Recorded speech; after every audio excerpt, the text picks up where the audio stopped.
Don't tell me you haven't imagined doing this. Sitting behind this desk, occupying the most powerful seat in the world. I've done it. And even when you're playing the role of the President of the United States, you get a sense of the awesome power we entrust to one person. The fate of our nation, sometimes that of the entire world, rests on that person's shoulders. But sometimes we disagree with the person at the top. If we had real democracy, we wouldn't have to protest. We want more control of our own destinies. Does society work best when organized around a strong leader? Or is there another, better way? What makes a good leader? Now he's the chief of the community. You have to convince people who may disagree to go along with you. How do we escape from bad leaders? Women started coming to me because the government are not doing anything. Or the tyranny of the mob? I was beaten on the street. It was like first time I completely understood who you really are if you're a gay in Russia. And is democracy really the best way to run society? Washington doesn't like to say this. Lobbying is bribery. Everyone's biased, so everybody actually having to vote to make laws would be pretty crazy.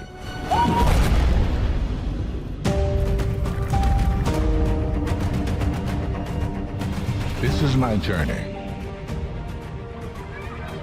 to discover the ties that bind us and the common humanity inside us.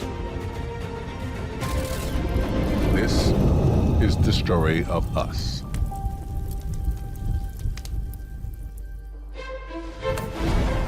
Society is made up of individuals like you and me. Each one of us living our lives, chasing our own hopes and dreams. But it's not everyone for themselves. We turn to leaders to help us work together, enforce the rule of law, and protect us from harm. We give up some of our individual freedom for the sake of the common good. It's a social contract we've been making for thousands of years. I'm heading into the jungles of Panama to witness this social contract in the making. Today, an indigenous people known as the Embera will hold their traditional ceremony to select a new chief.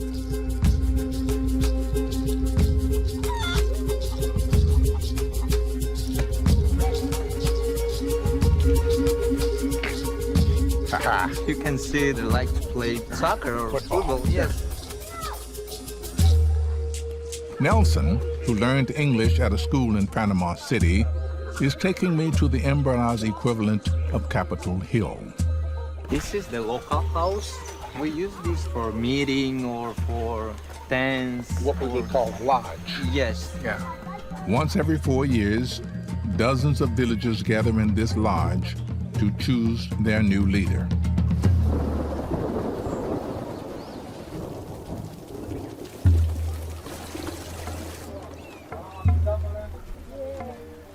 Today we are looking for another person to be that we call El Noco. El Noco. El Noco is the chief of the community. Okay. So right now we have two people in front. That's two persons, the candidate. The people This is are, like the nominee. yes. The only requirements to run for office are that you have to be over 30 and have a calm demeanor. You see, all the people are gonna make a line. So the longer lines is the winner. Ah, okay. So we're gonna see right now who's gonna be El Noco. That's pretty straightforward. There's no secrecy. No, no secret. Who votes for who, Yeah. and who you want. Yeah.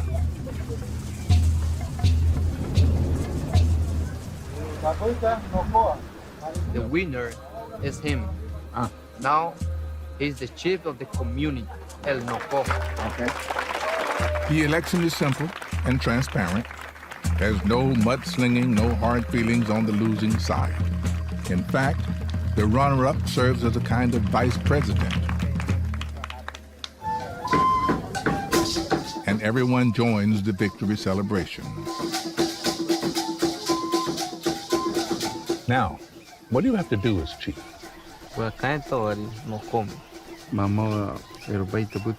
person that's gonna be the chief has to be very responsible, and I don't know how to say paciencia, patience. Oh, yes. See, patience, feeling for the village. Yes. I vote for him. I can see that he's a smart man, and of course he's my father-in-law. So, Got it. yeah.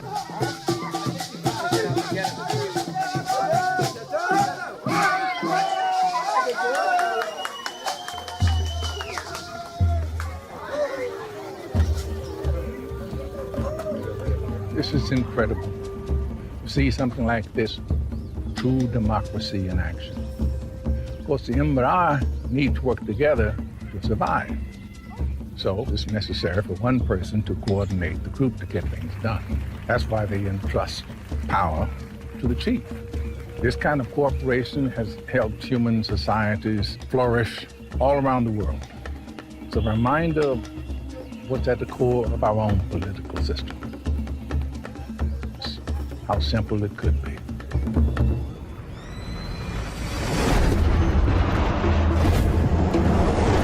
Most modern societies are exponentially larger than the Embera village.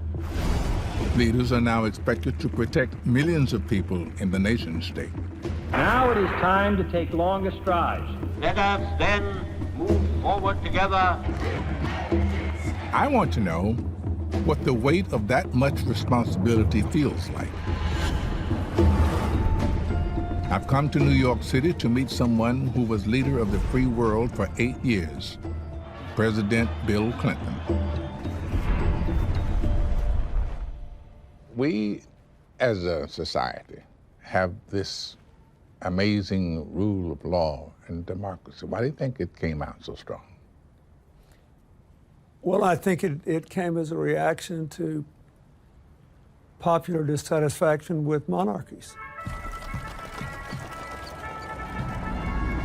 The idea that everybody could have their say, that people ought to be, in effect, self-governing, they ought to pick representatives, it really caught hold. It was this idea that sparked the American Revolution. But representation doesn't mean slavishly following the will of the majority. Wait, they've had their say.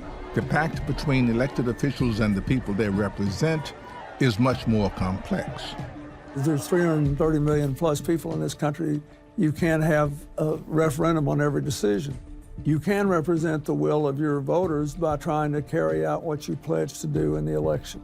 But even there, you have to convince other people who may disagree to go along with you. Then you have to deal with things that were never discussed in the election, both emergencies and things that you know about that are going to have a huge effect 5, 10, 15, 20 years down the road. And so a lot of this will of the people involves having the people believe that you're at least keeping them informed. You're telling them what the deal is. And if you do something that seems today to be unpopular, you explain why.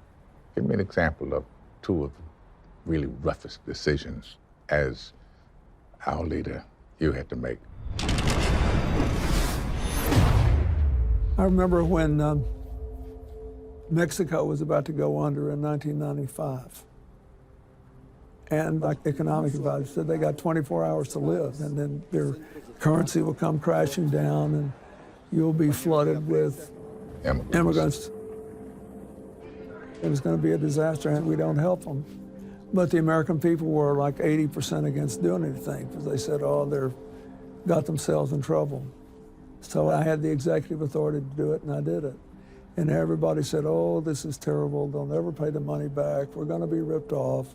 We're being taken advantage of. All the time. Mexico paid the loan back 3 years early with more than $500 million in interest. Economic decisions may impact hundreds of millions of lives.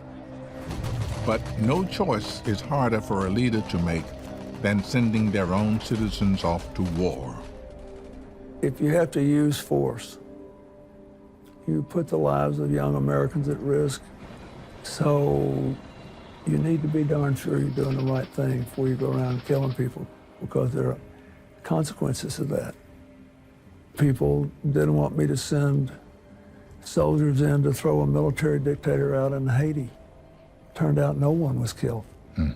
Majority of the people were against my trying to end the slaughter in Bosnia, but there were 250,000 dead people and 2.5 million refugees. The risks from inaction to the world would be far greater than action. People didn't want me to go into Kosovo, but I didn't want to turn into Bosnia, and they're still holding on to their democracy. None of those places worked out what you'd call perfectly, but we gave them a chance. The only thing that really matters is whether you leave things better than you started. Uneasy lies the head that wears the crown.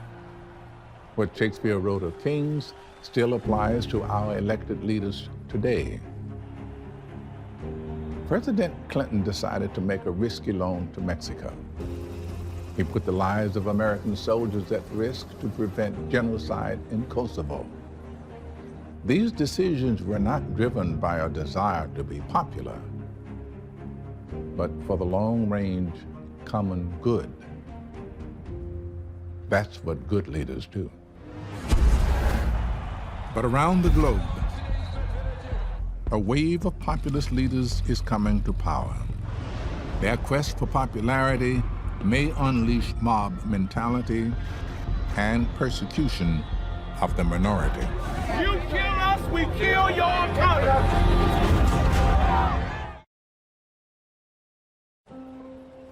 In the late 1960s, the Castro in San Francisco became a mecca for the gay community. People came here to enjoy the social contract that heterosexuals took for granted. Contribute to society, harm no one, and the government will stay out of your private affairs. Well, since then, attitudes and laws have changed, at least here in America. But there are still places around the world where simply being the person you are, harming no one, is a crime. In 2013, Russia passed a law banning so-called gay propaganda. Activists say it triggered a jump in discrimination and violence against the LGBT community.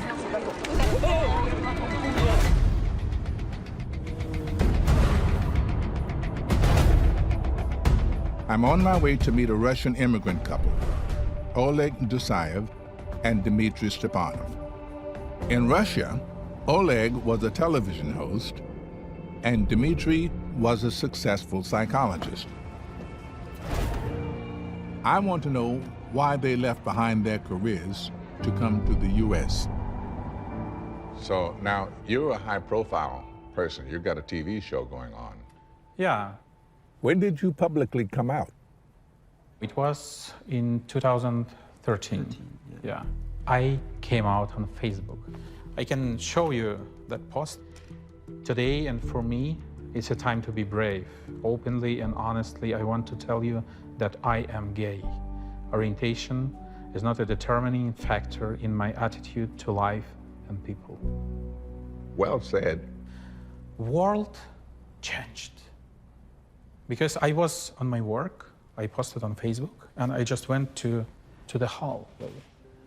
And you know, people just, was like, I don't know, stepped fishes. Away. Yeah, and people didn't say hello to me, didn't smile to me. I was like invisible person.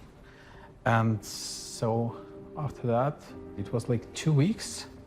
My contract just was not renewed. Not renewed? Yeah.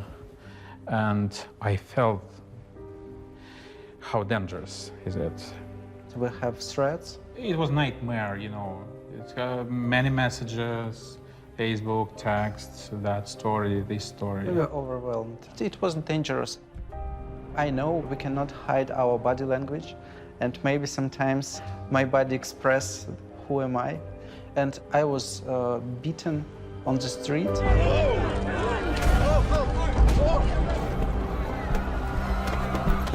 It was a terrible experience because police did nothing. So I went to the hospital because my life in the hospital, and they just asked me, who are you? You can't be here. What are you doing Are here? you family or what? And I just needed to lie something like I'm his boss or something. It was like first time I completely understood who you really are if you're gay in Russia. Oleg and Dmitry didn't feel safe at home anymore. So they went to New York to let the storm from Oleg's post blow over. Yeah, actually, we seated for 7 days just in an apartment in New York. Yeah, we just need some time to get away from everything. Yeah. Oleg and Dmitry eventually went out and explored the city. The openness and tolerance they discovered inspired them. Seeing how life could be, they refused to accept their loss of rights in Russian society. Instead, they asserted them by getting married in the U.S. After our marriage, after our ceremony, somebody stole our pictures from Facebook and published these pictures in the newspaper. The articles say to be gay it's a shame. He's abnormal. We need to kill them. So they need to kill us. It was really terrifying. That was the reason why we stayed here. Yeah. You only have each other to hold on to here. It was a difficult choice. We had our careers in Russia. We had all our friends and families there. Yeah, but here we can, to go Walking. walk. Hand, yeah. Yeah, and Hold hands. it's okay. It's normal. I can tell people, yeah, it's my husband. So now you're happy and you feel safe. Yes. Here in the U.S., once the shift started, change came rapidly. What do you think it would take for Russia to be more relaxed? About 100 years, 200 years. And unfortunately, the situation is getting worse. There is a lot of stereotypes in Russia. Russia has a different history and a different human rights movement. They need more strength to overcome these barriers toward tolerance. Well, I wish you both long life, happiness. Thank you. More than 2 centuries ago, the United States Constitution gave its people certain rights. And among them was freedom of expression. America would be a new type of society, one where people would be free to be who they really are.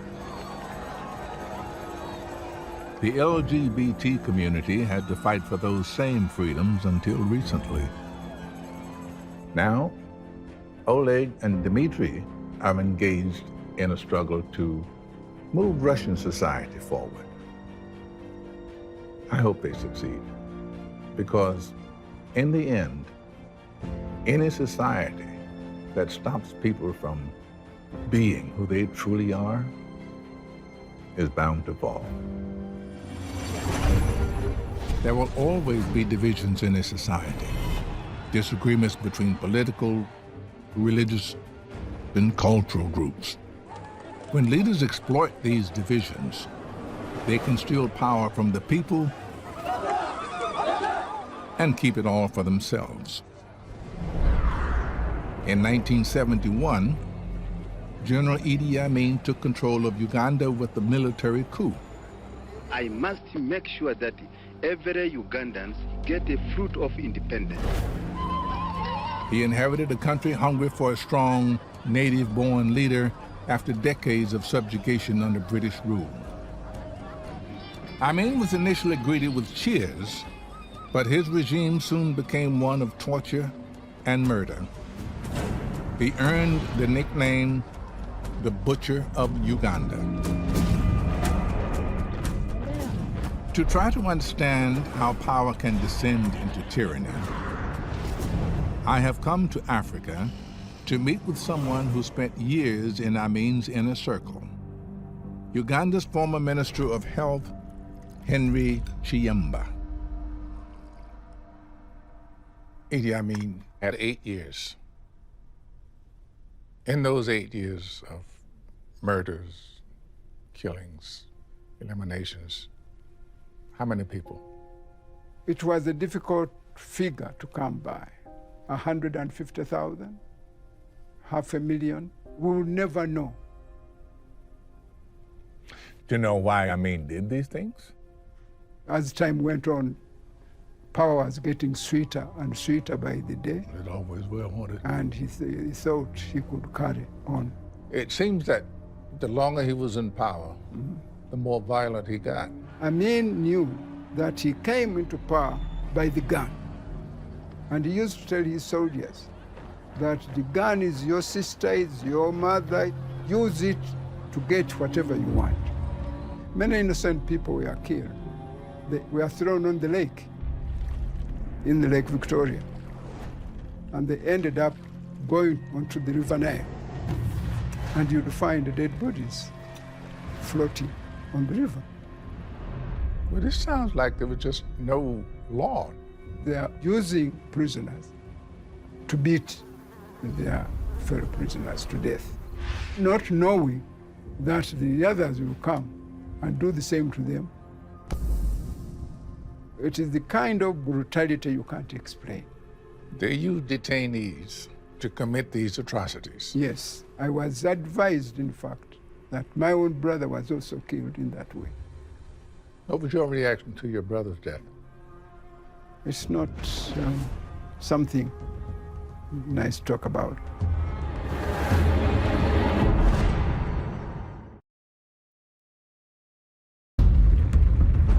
The social contract between a country's leader and its citizens is based on trust.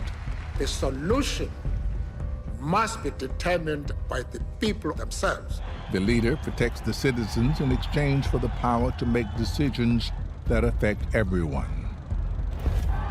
But a dictator betrays this trust and is only out for himself. Idi Amin robbed hundreds of thousands of Ugandans of their lives in his mad quest to hold on to power. The government of Africa is strengthened. Thank you very much. When Amin began targeting members of his own government, Henry Chiemba started to fear for his life. What will you do to them? You will see.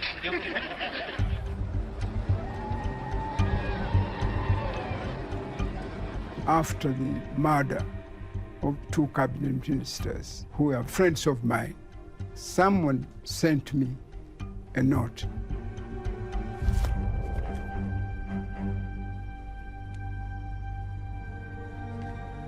UVS 335/6. What is that? Those are the numbers of security cars used by Idi Amin in his execution missions.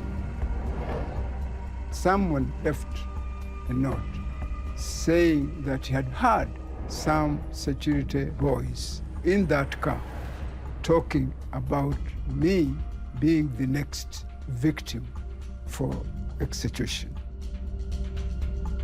I felt it was time to go. Chiemba managed to resist the temptations to flee immediately. He waited for an official government trip to the UN in Geneva, and from there found asylum in London.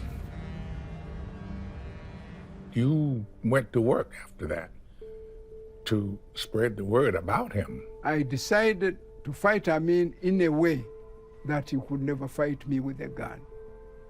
I said I would use a pen. I gave interviews to senior journalists about what Amin was doing to the country. I also worked on the book, The State of Blood, for them to know what was happening in our country. Henry's writing was crucial in spreading word of Idi Amin's tyranny around the world.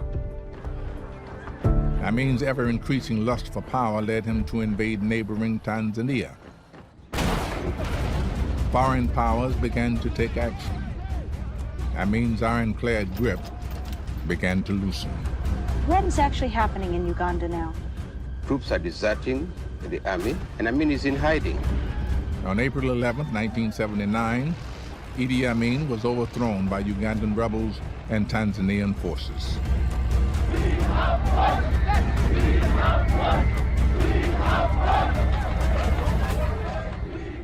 What do you think kept him in power for so long?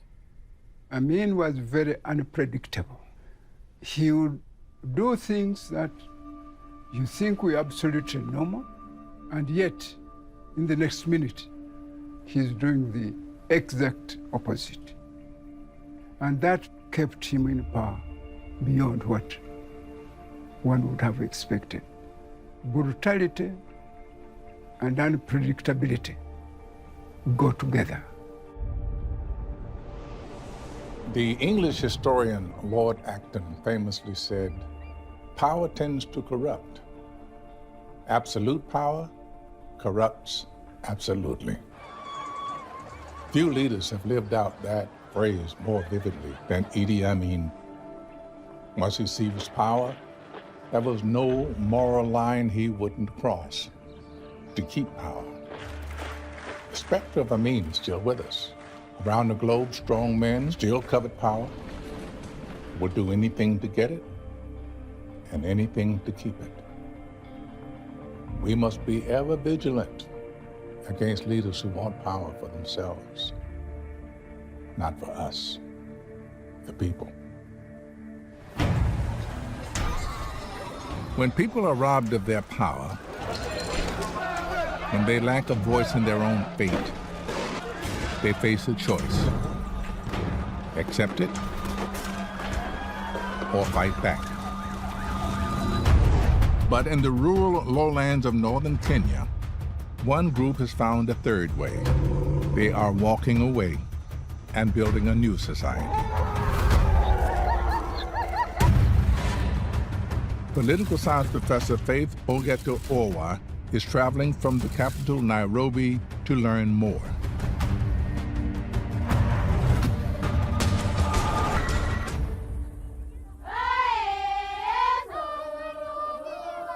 Welcome. Thank you very much. You're It's welcome. a pleasure to be here.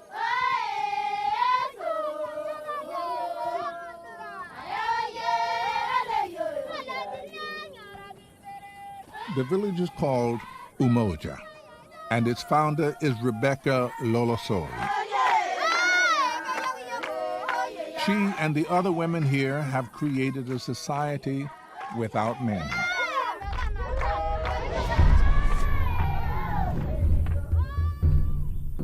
Hi, Rebecca. Tell me a little bit about the village and about the women that live here. Yeah, we have 48 women in this village. We have new women coming. Yeah. The way now you see the women are making the houses. The women who have come here belong to Kenya's Samburu tribe, a society where men hold all the power. In Samburu culture, most women can't own property. They themselves are considered the property of men. In our community, women has no right. We are not educated, they didn't go to school, they don't have jobs, they don't own livestock, so they have nothing to live on. You know, the Samburu people, we are polygamous, and maybe you will start disliking you, the first wife, and start beating you until they start kicking you out of that home. If you don't also give children, then you are useless. You will be isolated. Nobody wants you. So all the women that have come here really have very difficult stories. They have been beaten, they have been threatened to be killed, they have been raped. Rebecca herself was abused and evicted from her home.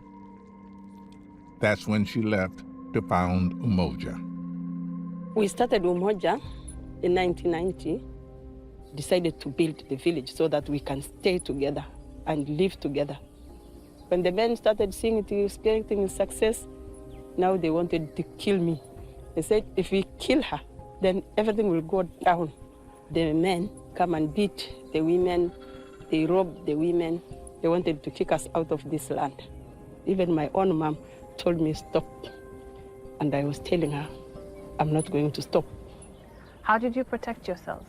We didn't have any protection. At night, when we see them, we wake up, we start running, but we refuse to go out of this land completely. Once we have already built and we stayed here, we live here, it was hard for them to get us out of this land. The women of Umoja endured the attacks, and the raids on their village finally stopped. Umoja has now become a thriving community. The women generate income by making bead jewelry and selling them to tourists. They raise livestock and are experimenting with growing their own crops. But Umoja's crown jewel is its school.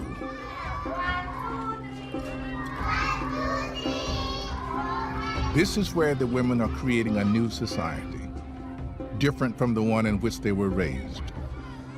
They hope the boys growing up here will learn to treat women as equals and take that attitude with them when they leave the village as adults. We have seen education is the key for everyone. This village is like a training center. We teach our boys to respect the rights of the women. We are proud of our sons. If Rebecca has her way, Umoja is just the beginning of a new, broader culture where women have a say. You always move forward. I'm always moving forward. Whether they say they are killing me, I'm not scared.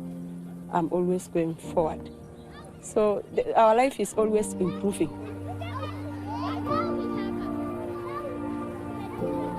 The women of Umoja were born into a society where they had absolutely no power, where the men treated them like cattle. So they built a new society. They are rewriting the social contract, giving women a voice in the new order, and imbuing their sons with the belief in gender equality. Theirs is a young culture, but the future looks bright. New societies begin with the hope of solving old problems. Ethics and corruption concerns at the center of a federal bribery investigation. But human nature means that certain challenges arise again and again, like the influence of money. Can it be stopped from eroding the very foundation of democracy? Today's hearing is about more than greed. It's simply a tale of betrayal.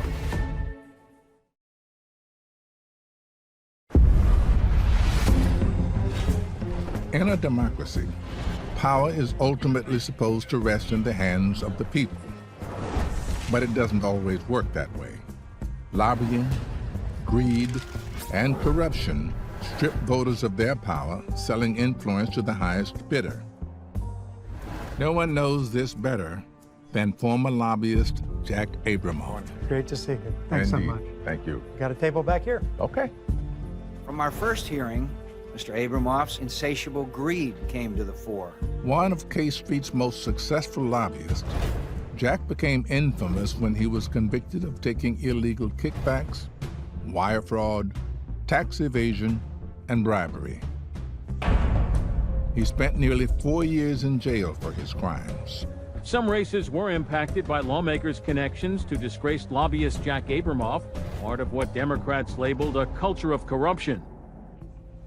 Okay, people go to Washington, the first thing they start saying when they're campaigning is, I can't be bought. Right. I'm there to represent you. Right.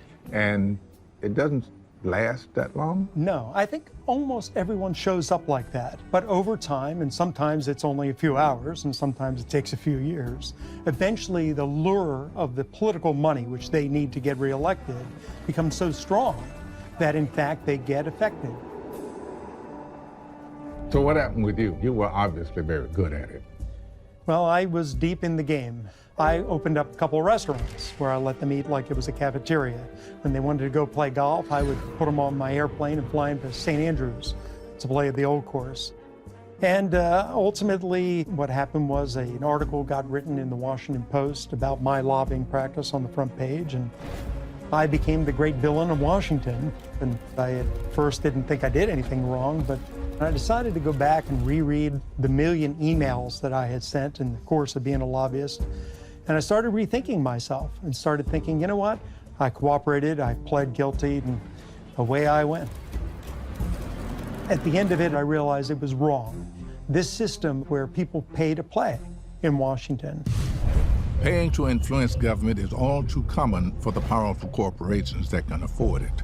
It's estimated that they spend over $9 billion lobbying our elected officials every year.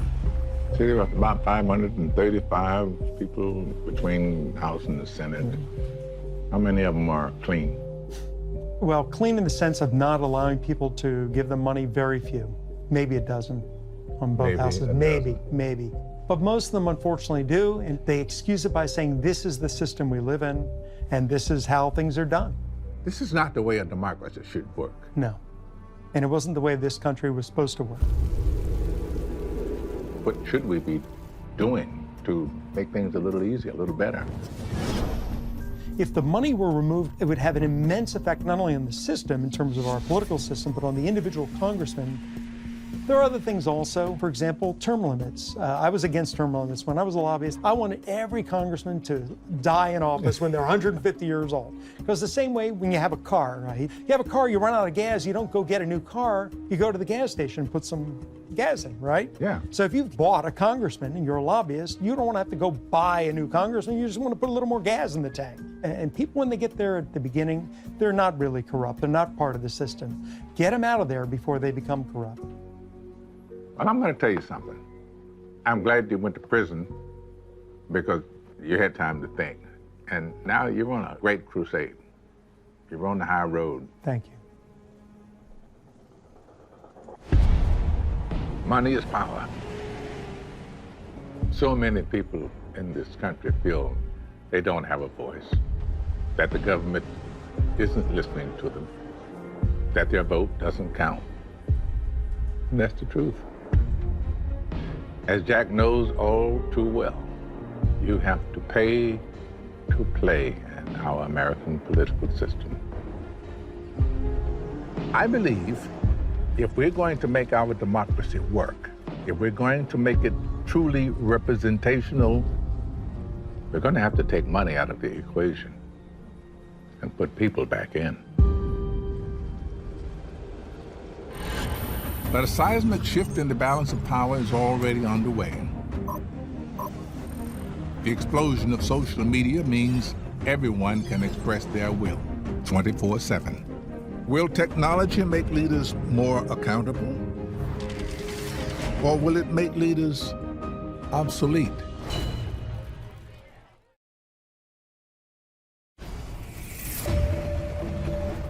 Corruption, repression, and tyranny all rob people of their rights in society. But the internet has given them a new way to be heard. When leaders monopolize power, can technology help people take it back? To find out, I'm headed to San Francisco. I'm here to meet one of the founders of Twitter, Evan Williams. He's moved on from Twitter now and created a new internet startup, Medium. I'm always curious about, if you'll pardon the expression, people like you. Where do you come from? Who are you? How did you get into this? I grew up on a farm in Nebraska, rural Nebraska, literally in the middle of the cornfields. I was pretty isolated growing up, and this was pre-internet. I had a computer. I learned programming when I was in high school.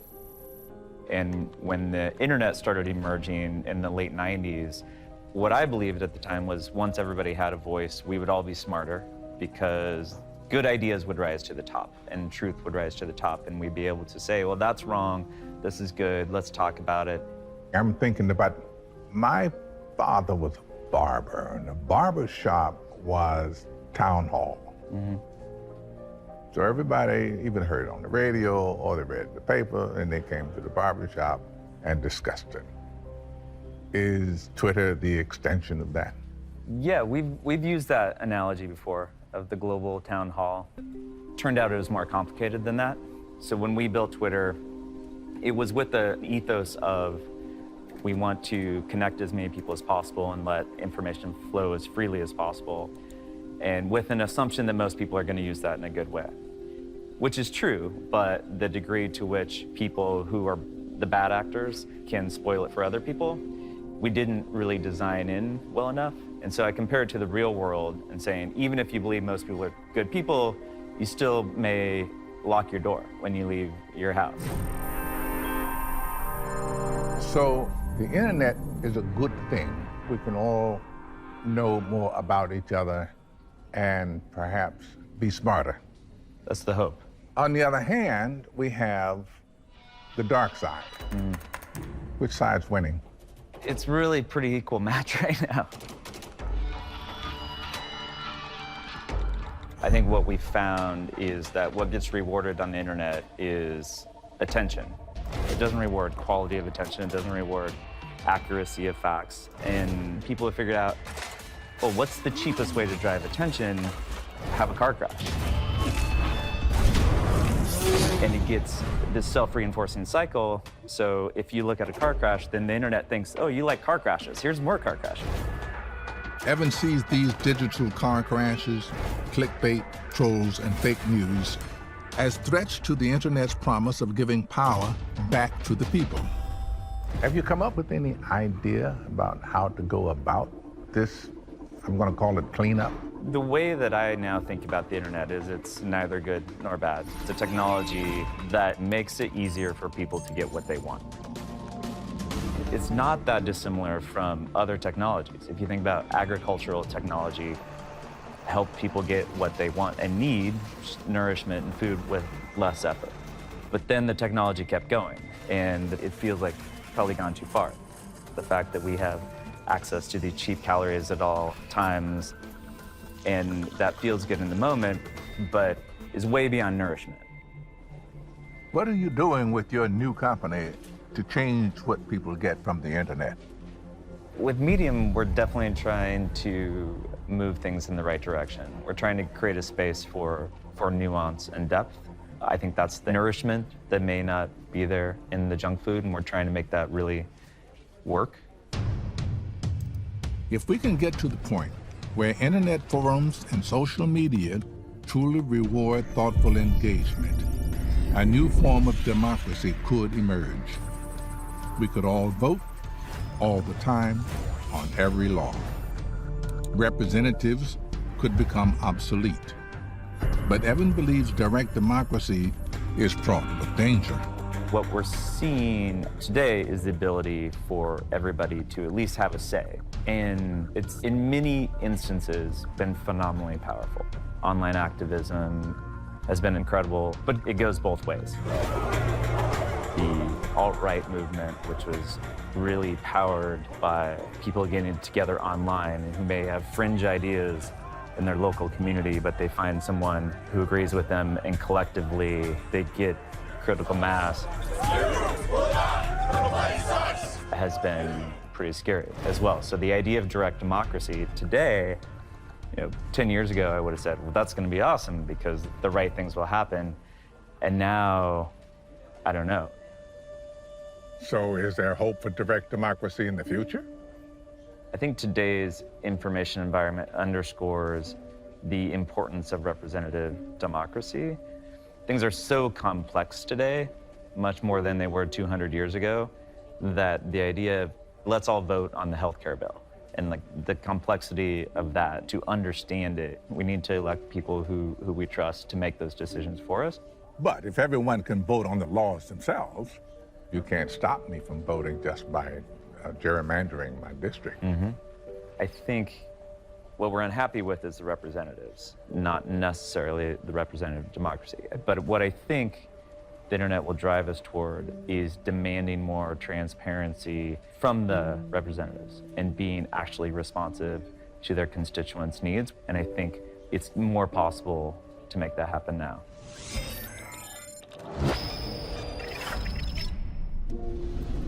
Evan Williams believes that the internet, like the printing press, the radio, and television before it, is fundamentally changing the relationship between we, the people, and our leaders. It gives us direct and instant contact with government. It has the potential to wrest back power from leaders who have gone off course. But it could also take democracy in a frightening direction, steered by hateful hackers, vengeful trolls. The task ahead of us now is learning how to use our new power wisely.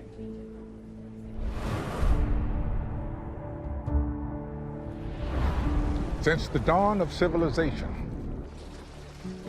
there's been a tug of war between society and its leaders.